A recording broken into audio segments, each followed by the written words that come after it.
Welcome back to Dubbzi Bricks for another episode of Building Gotham City in Lego, and this is going to be a little bit of a different update. We're not working on the city itself, we are going to be working on the Batmobile. So over the past few updates, or several updates, we've been working on the Wayne Terminus. In the last update we even started on the Batcave itself.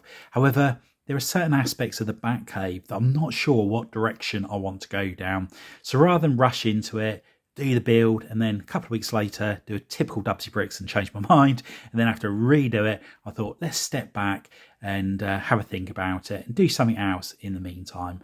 But rather than start another building in the city, I thought let's do something totally different and work on the Batmobile. Now this here is the Batmobile covered in dust that we had for our very first mock, the Batcave and Wayne Manor. And this Batmobile, as much as I love it, is not suitable for our city. We have the ramp it needs to get up. And this build here, the bumper is hitting the ramp before the wheels make contact. So this sort of design is out of the window.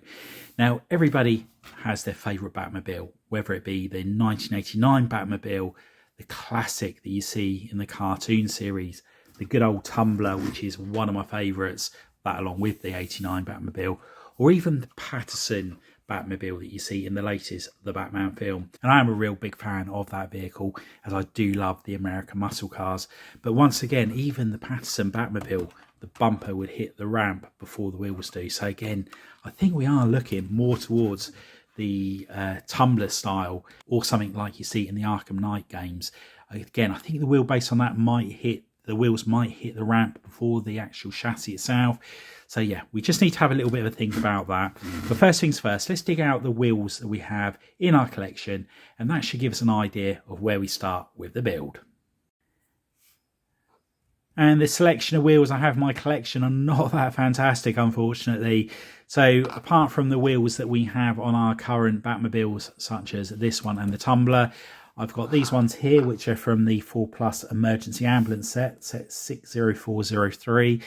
And I got that just purely for some of the slopes that were in there for my Tantive build.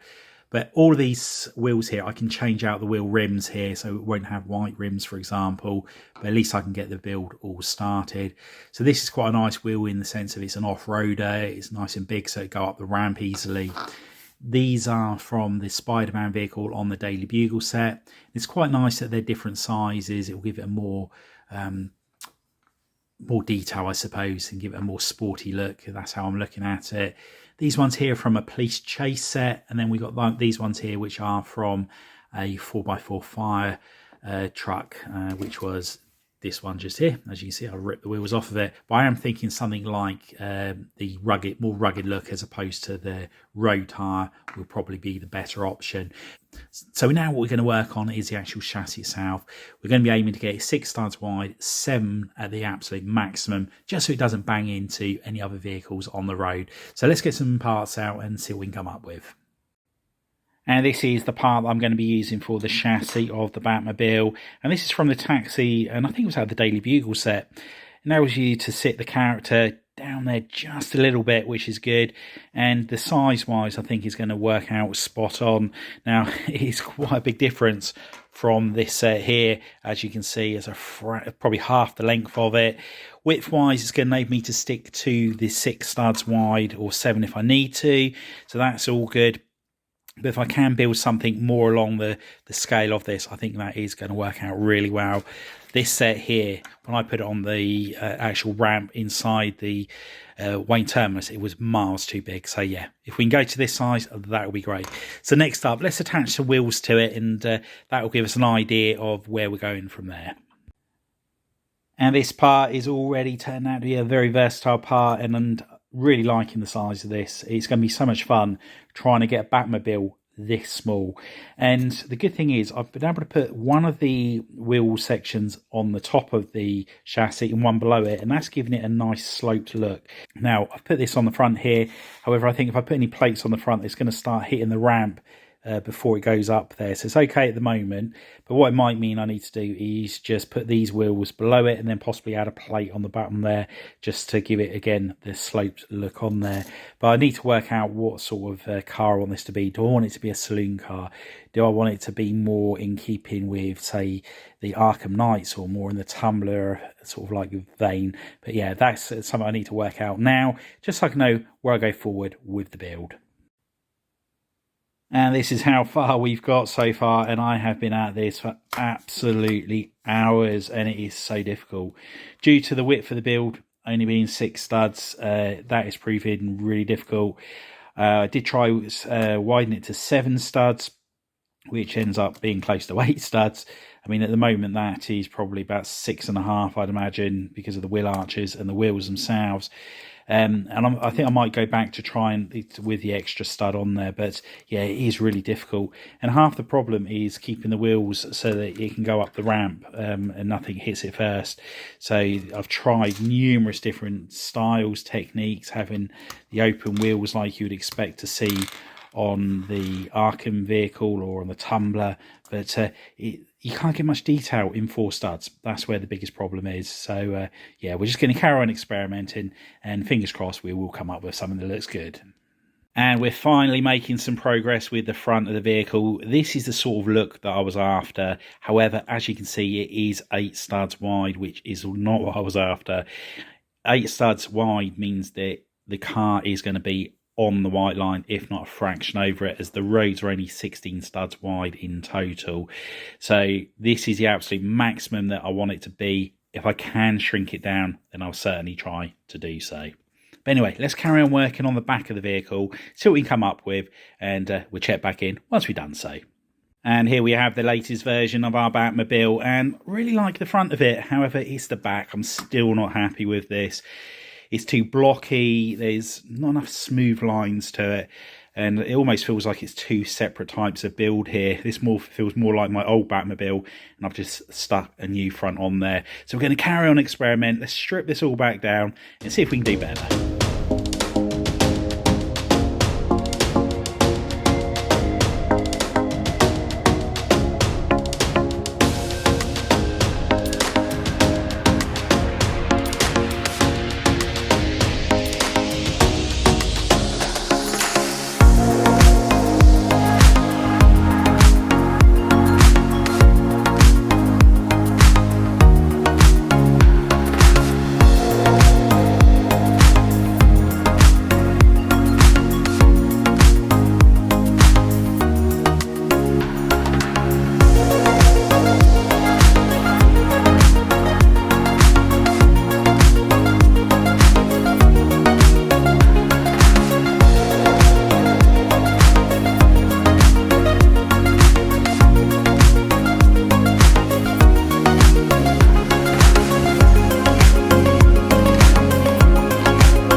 And here is our revised Batmobile, and a lot happier with the details that we've managed to get on here and the overall shape of it and the slickness of it.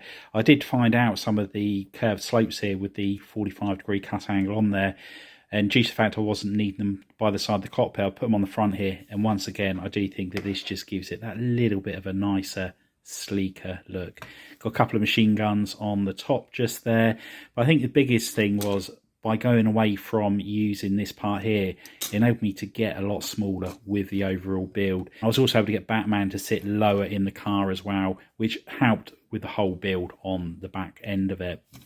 I removed the 2 half pins on here. I've used a smaller axle, and again that has shrunk the width of this, and now the overall build is actually narrower than 8 studs. It's not by much, but it is under the 8 studs, so this will be able to go around Gotham City on any of the roads and not be knocking into any other cars.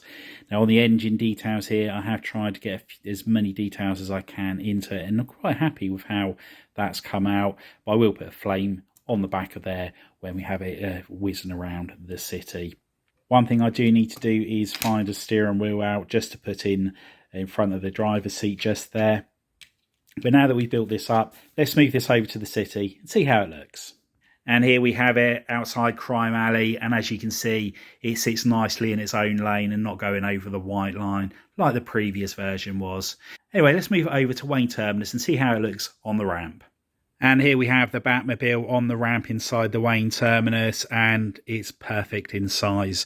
Really happy with how that has all come out.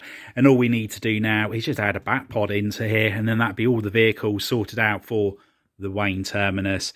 Now, in the last update, somebody did mention about adding bulbs to these lights, and I think that would be a good idea. I do feel like it could do with some more light inside of this Wayne Terminus, so I am going to look into experimenting more in the future with adding more lights to that. Now, originally I was going to be adding a second Batmobile to the platform over here, which is going to be in the actual Batcave itself.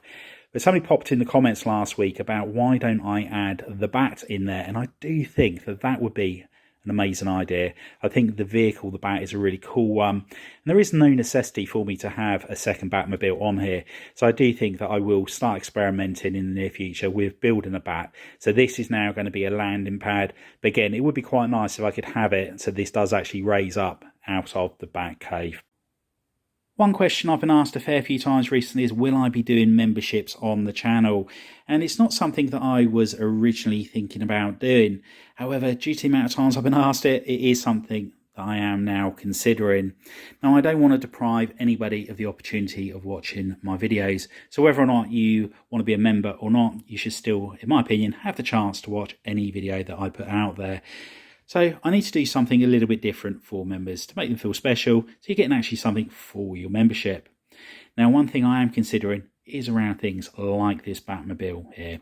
And what I'll be doing is, going forward, is trying to make instructions for all of the vehicles that I make for Gotham City. And when I say vehicles, I mean things like the cars, the trucks, bikes, anything like that. And as a member, from the day you remember, any instructions that I make thereafter, you'll be entitled to them. So I will send them over to you free of charge. That will be one of the perks of your membership. Now, the instructions, I will also be putting them on Rubricable, or that's the plan at the moment. So again, if you're not a member, but you still want to get the whole of these instructions, they will be available to you that way as well. Now, if there are any other perks you can think of that you think would be a good idea for being a member of Dubbzi Bricks, please pop in the comment. I'll be very interested to hear what you guys have to say. Anyway, at the moment it is just the early stages, so when I know more, I'll pop another video out and tell you what's happening. Anyway, that's all we have time for. I hope you've enjoyed this update. If you have, please remember to give us a big thumbs up. If you haven't already done so, please consider subscribing to the channel and hit the notification bell so you don't miss any future content on the channel. And if you know anybody else you think would be interested in building Gotham City in Lego, if you could share the channel, then it'd be much appreciated. Anyway, thanks for stopping on by, and I'll see you next time. Bye for now.